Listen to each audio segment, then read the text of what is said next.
Bismillahirrahmanirrahim. Assalamualaikum warahmatullahi wabarakatuh. Innal hamdalillah nahmaduhu wa nasta'inuhu wa nastaghfiruh wa na'udzu billahi min syururi anfusina wa min sayyiati a'malina may yahdihillahu fala mudilla lahu wa may yudlil fala hadiya lahu. Asyhadu an la ilaha illallah wa asyhadu anna Muhammadan abduhu wa rasuluh. Rabbi shrah li sadri wa yassir li amri wahlul 'uqdatam min lisani yafqahu qawli. Rabbi zidni ilman warzuqni fahman. Amin ya rabbal alamin. Apa kabar semua adik-adikku di sana? Sehat walafiat semua ya. Ustazah juga adik Asyaj, kami semua mendoakan agar adik-adik semua dalam keadaan sehat walafiat. Amin, amin, amin ya Rabb. Oke, adik Asyaj, malam ini kita mau bincang apa? Hadis Qudsi yang kedua. Hadis Qudsi yang kedua. Tak apa, tunggu dulu. Okey, adik-adik, pada malam hari ini ya, kawan kita Asyaj At-Taqi akan cuba untuk membacakan satu hadis Qudsi disertai dengan riwayatnya dan juga pelajaran yang boleh dipetik daripada kisah yang akan disebutkan sebentar lagi. Baik, jadi kita tak payah membuang masa adik-adik ya semuanya. Kita kembalikan sekarang kepada kawan kita semua Asyaj At-Taqi ya. Untuk apa Asyaj? Untuk membacakan hadis Qudsi. Okey, waktu dan tempat saya persilakan untuk Asyaj At-Taqi.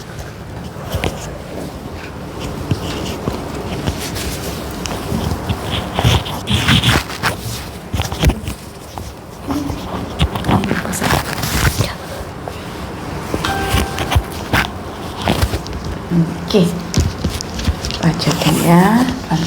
Assalamualaikum warahmatullahi wabarakatuh. Waalaikumsalam warahmatullahi wabarakatuh. InsyaAllah perbincangan kita pada kali ini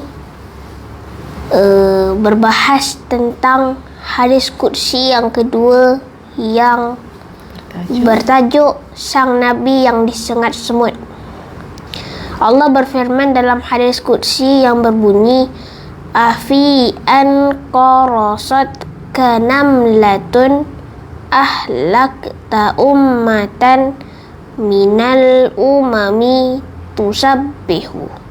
Yang bermaksud, Allah berkata, apakah hanya kerana seekor semut yang menggigitmu lalu kamu memusnahkan satu umat dari umat-umat yang selalu bertasbih padaku?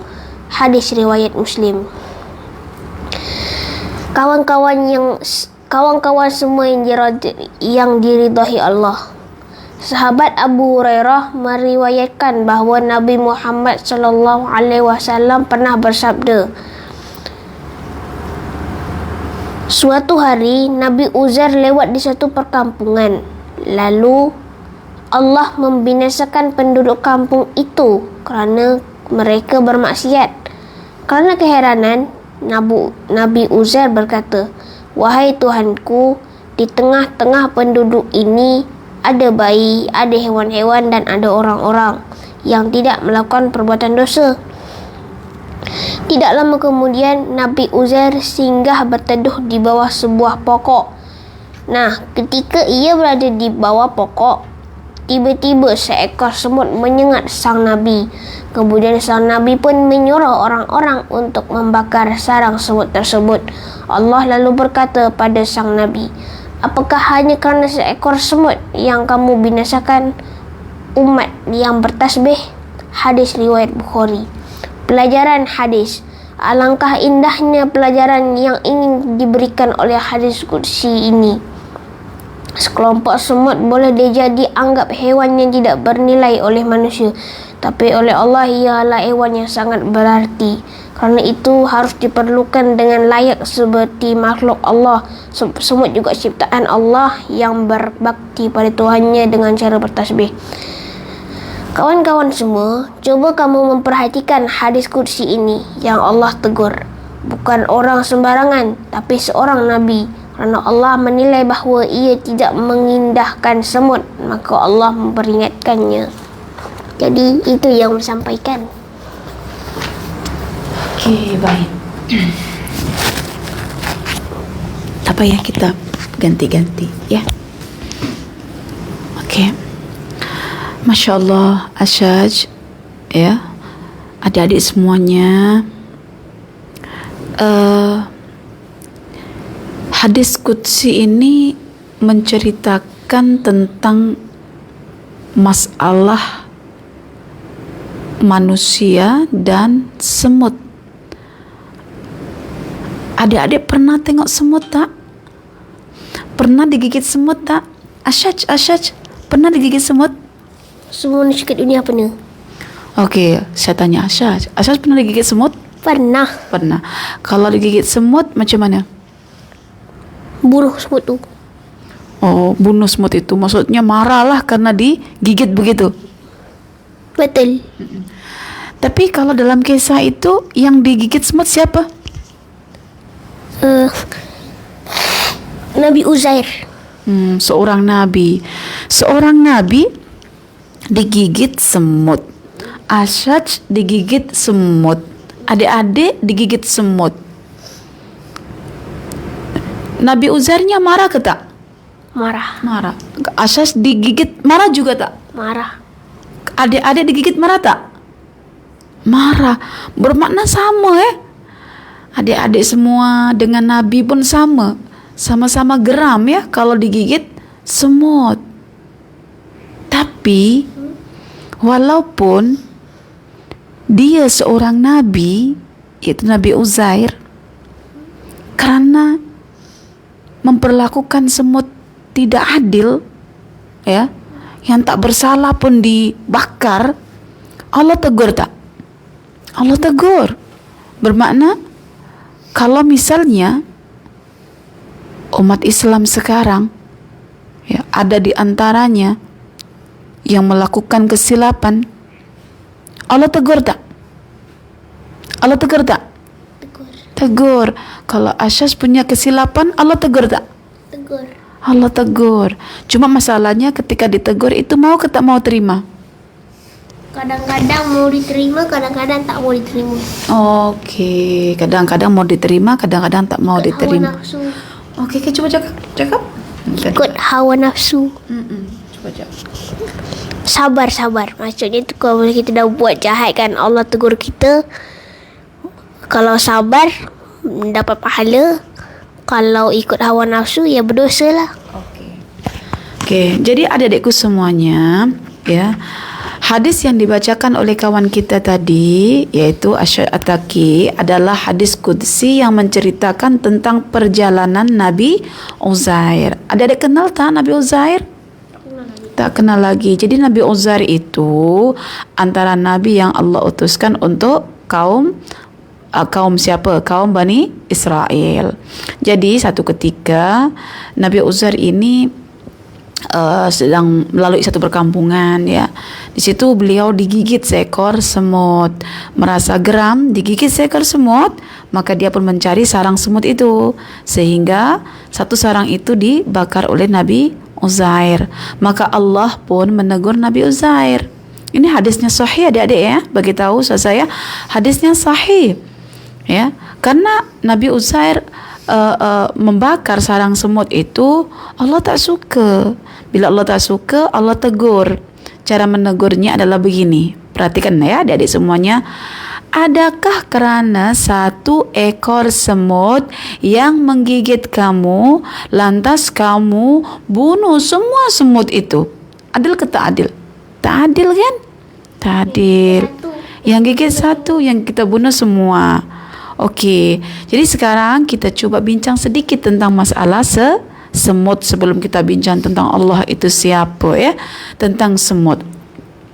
Adik-adik, kalau kita tengok semut, ya, kita jangan terus ingat semut itu suka menggigit. Ada semut yang tidak menggigit, ya. Ada semut yang menggigit. Semut itu macam-macam jenisnya, seperti manusia, ya, Asyaj.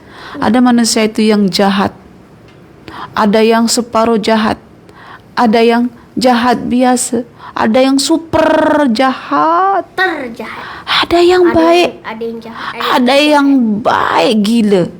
Kan? Takkan kalau ada manusia yang jahat satu terus kita nak bunuh semua manusia. Kan? Betul tak? Jadi semut itu sama dengan manusia. Semut tu adik-adik kalau kita perhatikan ya, dia punya tim. Dia dikatakan sebagai satu umat seperti manusia. Dia punya tempat penyimpanan makanan, dia punya rumah, dia punya tempat jenazah untuk kawan-kawannya yang mati. Dia punya semuanya. Semut itu. Ciri khasnya semut itu suka bergotong royong, suka berjumpa dengan sesamanya, berhenti sekejap, entah buat apa. Yang jelas Allah mengatakan bahwa semut itu adalah bertasbih. Jadi tidak boleh semut itu dibunuh. Dalam riwayat yang lain dilarang membunuh semut karena semut itu boleh berdoa kepada Allah dan doanya itu dimakbulkan sehingga turun hujan. Masih ingat tak hadis itu? Kan? Semut. Jadi semut ini sekumpulan serangga yang banyak jumlahnya dan banyak tasbihnya. Kalau kita bunuh semut, Banyak semut. Dia tasbih. jadi maknanya kalau di rumah kita banyak semut, banyak tasbihnya tak? Satu lagi pengalaman adik-adik ya, kita nak bagi tahu di rumah ustazah ini kadang sering banyak lipan, ada juga kalajengking, ada juga ular. Cacing.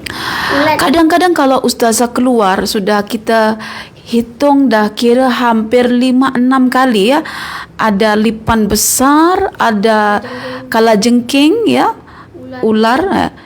Mati dibunuh oleh semut. Semut itu menjaga rumah ustazah.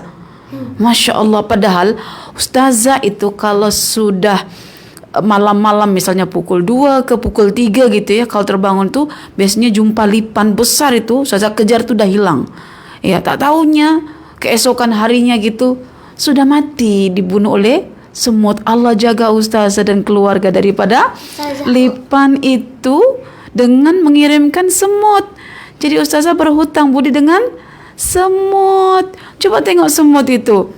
Ya sekali-sekali kalau bekas makan kita pun digotong ya, dimakan. Kita pun geram. Padahal Allah sudah tegur Nabi Uzair. Jangan sampai Allah tegur kita pula karena kita tidak faham hadis qudsi ini. Okey. Jadi itu keterangannya tentang masalah semut. Yang kedua, Nabi Uzair mampu ya untuk membakar sarang semut ya, mampu ya menghukum semut ya, mampu. Lepas tu buat tak? Buat. Kalau Allah tengok kita jahat begitu, Allah punya kuasa tak? Allah mampu tak nak hukum kita? Mampu. Tapi kenapa banyak orang jahat Allah tak hukum ya? Asal dibagi lagi Okey. kesempatan. Saya tanya asas, kenapa ya kalau ada orang jahat ya, Allah tak bagi hukuman, Allah tak bagi kita kata ialah hukuman yang boleh membuat dia sedar begitu. Kenapa Allah macam kita tengok terhadap orang-orang jahat ni Allah biarkan begitu? Tadi Allah bagi kesempatan untuk mereka bertaubat. Kalau misalnya nanti orang buat masalah, so Allah azab nanti semua orang nanti diazab oleh Allah. Kalau dia buat dosa di kesempatan dulu, kalau memang dah pada waktunya dah tak mempan diwagi tu, itulah oleh Allah diazab. Adik Asyas boleh tak jelaskan sedikit kepada kawan-kawan, kalau Allah tengok ada budak-budak yang jahat, yang nakal, yang suka membantah ibunya, yang suka meneking ibunya, yang suka melawan ayahnya, tetapi Allah tak hukum budak itu kan? Itu Allah itu disebut apa? Nama Allah apa itu? Nama Allah Ar-Rahim. Kalau tak hukum budak itu kan gini, ada budak yang jahat sama ibunya ini, dia suka angkat suara, sama ayahnya ini dia suka membantah. Kalau disuruh sholat tidak bersegera. Kalau buat maksiat, Masya Allah, luar biasa cepatnya. Oke. Tapi Allah tak hukum budak ini masih tetap sehat, bahkan sering malah main game, malah dia suka perintah ibunya nak buatkan ini, buatkan itu, nak belanja ini, belanja itu. Allah tak hukum, semua dipenuhi. Dia kenyang, dia puas, dia boleh tidur, dia boleh main, semuanya. Itu kalau budak itu jahat tuh, terus Allah tak hukum, itu Allah disebut apa? Allah disebut Namanya nama apa? Ada tak pernah dengar Umi ceramah-ceramah begitu terus adik? Boleh tangkap nama apa yang tepat untuk diletakkan pada Allah, yang Allah tidak suka menghukum hambanya, tapi memberikan tempo masa untuk hambanya untuk bertaubat. Allah Ar-Raqib. Raqib semalam merokok apa? Allah siapa? Al-Wahhab. Al-Hamid.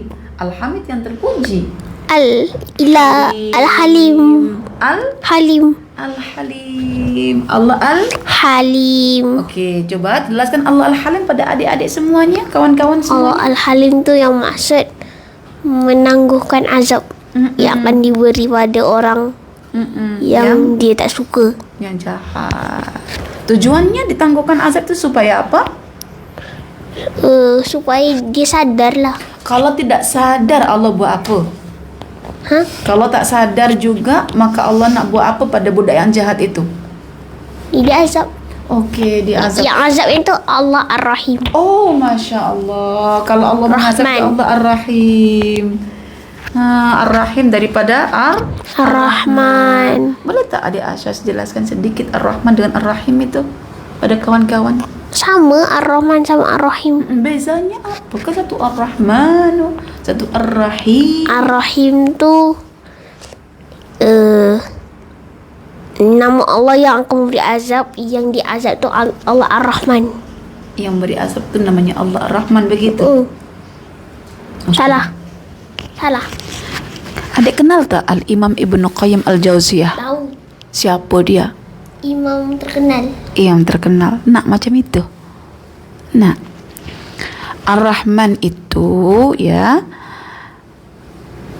Allah itu memiliki sifat sangat penyayang. Dirinya itu diliputi oleh sifat penyayang. Ketika Allah sudah bertindak memberi hukuman itu, maka Allah disebut Ar-Rahim. Sifatnya itu Ar-Rahman, tindakannya itu Ar-Rahim. Itu kata Ibnu Qayyim Al-Jauziyah. Masih banyak pandangan lagi yang lain. Jadi Ar-Rahmanu itu ya, zat yang dipenuhi oleh sifat pengasih, penyayang.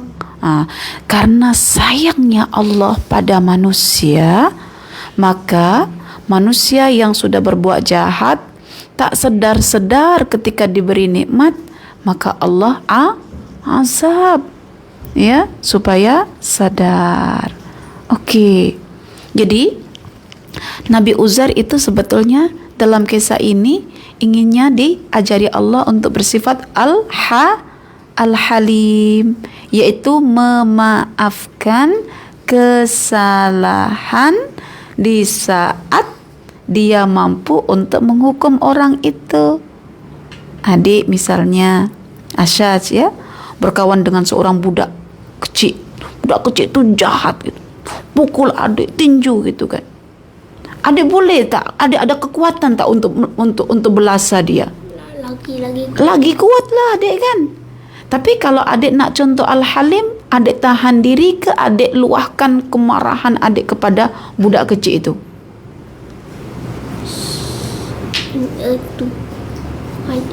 Allah Al-Halim. Ya, adik nak luahkan kemarahan ke anak tahan? Tak nak apa? Tak nak meluahkan kemarahan adik. Tak nak meluahkan kemarahan. Maafkanlah. Harapannya apa kalau adik memaafkan? Dia berubah. Masya Allah. Jadi pelajarannya adik-adik semuanya untuk Asyaz juga. Asyaz kan punya ibu kan, punya umi, punya abi. Adik-adik juga begitu kan? punya ayah, punya ibu kan, punya mama, punya papa. Kalau misalnya adik-adik teringin sesuatu, misalnya minta apa, misalnya minta dibelikan mainan ya, kereta ke mainan, atau minta dibelikan basikal lah contohnya, kan dah besar sikit lah kan. Misalnya Umi adik nak basikal, terus uminya tak bagi, padahal uminya punya duit tapi uminya tak bagi. Jahat. Nak kata apa? Jahat. Boleh tak satu perbuatan umi ini jangan dikaitkan dengan semua kebaikan yang sudah umi lakukan pada adik? Tak boleh. Kalau tengok umi sudah baik, ada satu perkara yang adik tak dapat, ya jangan kata umi itu jahat. Macam semut tadi kan, yang jahat kan satu, takkan semuanya nak dibunuh. Gigit manusia itu fungsi untuk apa sih? Untuk mengingatkan dunia itu hanyalah sementara. Dan ujian. Semut dengan dunia sementara. Okey. Semut itu kalau menggigit sakit tak? Sebelumnya tak sakit kan? Maknanya kenikmatan badan itu sementara sifatnya, bukan berkekalan. Kalau kekal, dia tidak akan ada rasa sakit. Faham tak adik Asyaj? Faham apa? Berarti manusia itu hidupnya sementara. Maka diperingatkan dengan adanya Gigitan semut. Okey. Kalau rumah yang cantik-cantik ada semut, itu nak tunjuk apa? Rumah itu indahnya tidak rumah itu indahnya itu cuma sementara. Okey, kalau ada misalnya rumah cantik, bersih, ada semutnya, nak bunuh semut tak? Nak bunuh semut? kalau adik tak. Kalau adik tak. Kalau orang lain nak. Iya. Sekarang bezanya kita dengan orang lain, kalau kita sudah belajar hadis qudsi, kita tak boleh sama. Kita maafkan semut. Lagipun satu yang gigit kan, yang lain tak gigit. Nak cari yang gigit pun tak jumpa lagi kan. Terus tak tahu bezanya mana dengan semut yang lain kan. Terus nak bunuh semuanya, ya tak aci lah kan adik. Betul tak? Okey, jadi tadi adik Asyas bertanya ke Ustazah, apa manfaatnya semut itu diciptakan Allah gigit kita? Supaya kita rasakan kesakitan di dunia. Artinya dunia itu nikmatnya cuma sementara. Nanti di surga tidak ada lagi digigit semut. Aduh, tak ada lagi. Yang ada cuma kenikmatan belaka. Okey. Jadi itu tentang semut dan Nabi Uzair. Pelajarannya untuk adik-adik, jika ada mak, jika ada ayah yang misalnya tidak membelikan mainan apa yang adik-adik inginkan, jangan katakan mama itu jahat, ayah itu jahat. Kan cuma satu perkara yang tak dibagi. Yang lainnya, coba, mama kan sudah mengandung kan, sudah melahirkan, apalagi Beri susu. apalagi Main-mainan budak kecil. Itu dicandain. Digantikan pampers, dimandikan, disuap, Macam siput. kan. Tapi kenapa sampai hati nak kata mama itu jahat? Ya, orang ni tak tahu masa kecil dia siapa yang urus. Sekarang Asya sudah tahu masa kecil Asya siapa yang urus. Umi. Nak kata jahat lagi sama Umi. Ya. Tak tahu. Habis apa bezanya adik dan kawan lain kalau sudah belajar begini masih cakap tak tahu? Nak cakap jahat ke tak? Jadi kalau Umi menghukum itu maknanya adik sudah tidak mampu diberikan nasihat dan kebaikan.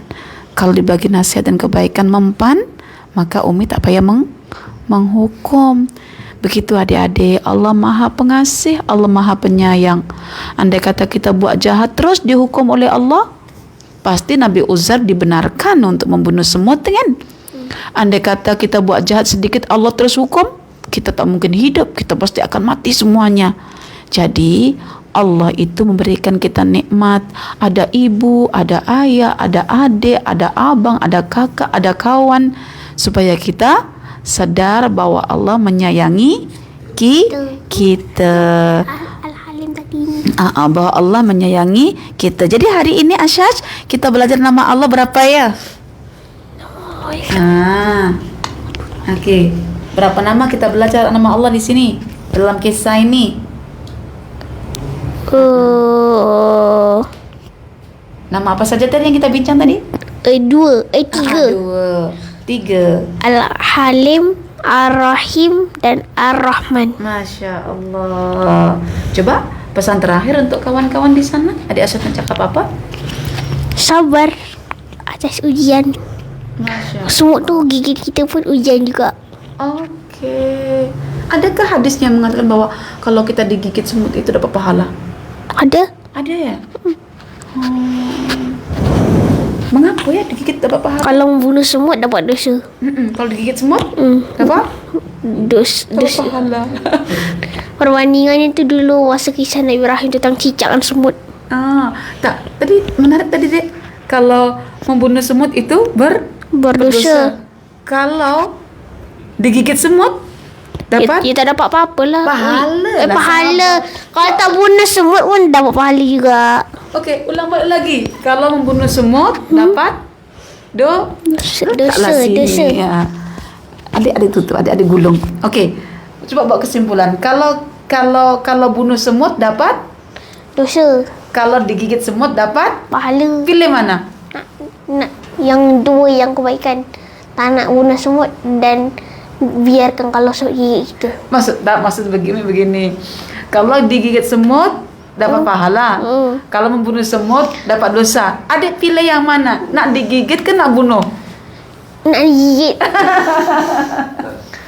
Dapat pahala satu, digugurkan dosa. Dapat pahala 1, digugurkan dosa 2, diangkat darjat 3. Dapat 3 tuh. Jadi lepas ini pernah tak digigit semut?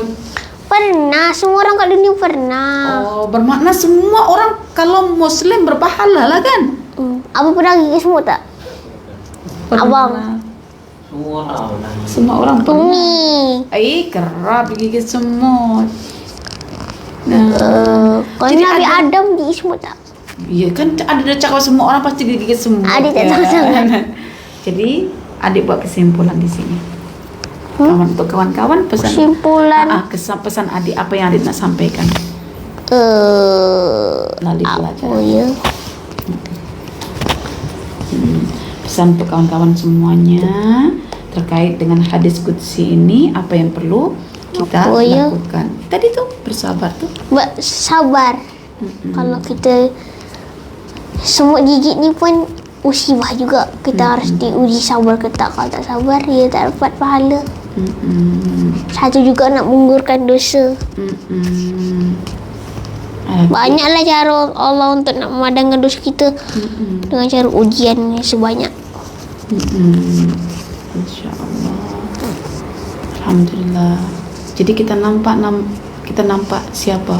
Allah Ar-Rahman, Allah Ar-Rahim, Allah Al-Halim dalam rumah kita ya. Kan? Kita nampak semua Allah di situ ya. Bestnya kan Allah kan. Ada bangga tak punya Tuhan Allah ini? Bangga tak? Tunggu.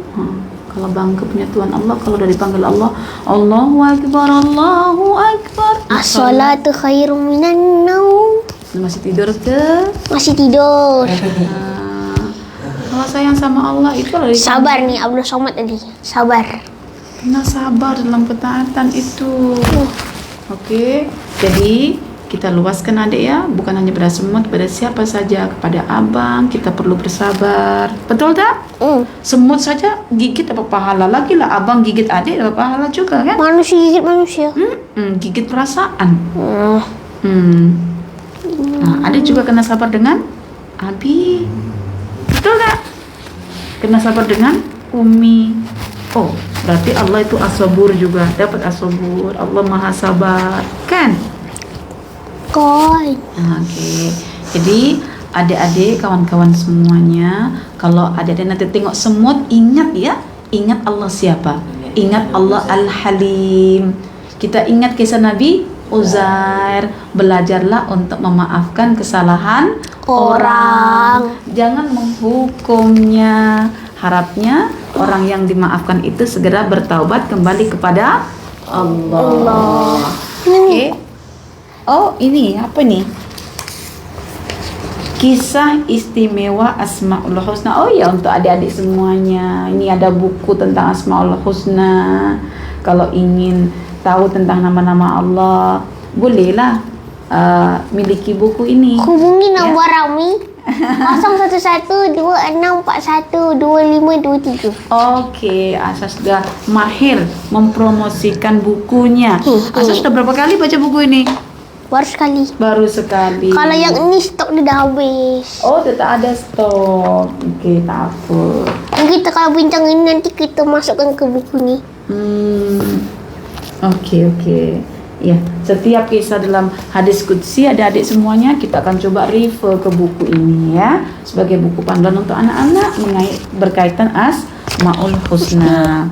Oke. Ini pertanyaan kepada abang. Oh, ada pertanyaan ini. Coba bacakan, Nasyaj. Soalan. Macam mana rumah ni banyak semut sampai menggigit bayi? Tak baik dibunuh juga ya. Ya kalau tak dibunuh, diambil begini, dibuang. Ya, kan? Terus kalau tak ingin semut hadir, memang kena dijaga bersih-bersih. Ini pun sama juga di leban nak sengat dia tahu dia tengah berada di. Masya Allah, iya ya. Lebannya tak ikut menyengat karena tengok orang solat ya. Khusyuk solatnya, Allah Akbar. Sampai digigit semut pun tak terasa solat. Tapi memanglah cabaran Asas ya dengan semut ini ya. Kadang kita pun geram, kita bunuh. Tapi tengok hadis ini malu sekarang ya deh ya. Malu betul.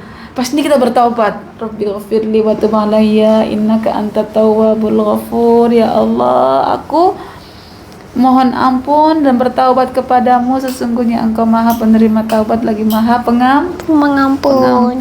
Lepas ini jangan bunuh semut lagi ya. Betul? Bersabar ya. Kalau bunuh pun tak sengaja, terbunuh. Ada dibunuh dan ada yang terbunuh. Oke. Terbunuh tu tak sengaja, yang dibunuh. Tapi jangan sampai kalau sudah membunuh alasannya terbunuh. Tak boleh lah kan. Adik seronok tak belajar diskusi? Seronok kan? Oke, kita tutup karena sudah mau azan. Jadi sampai di sini je kesempatan kita kali ini. Kita tutup dengan doa kafaratul majlis. Subhanakallahumma wa bihamdika asyhadu an la ilaha illa anta astaghfiruka wa atubu ilaik. Amin.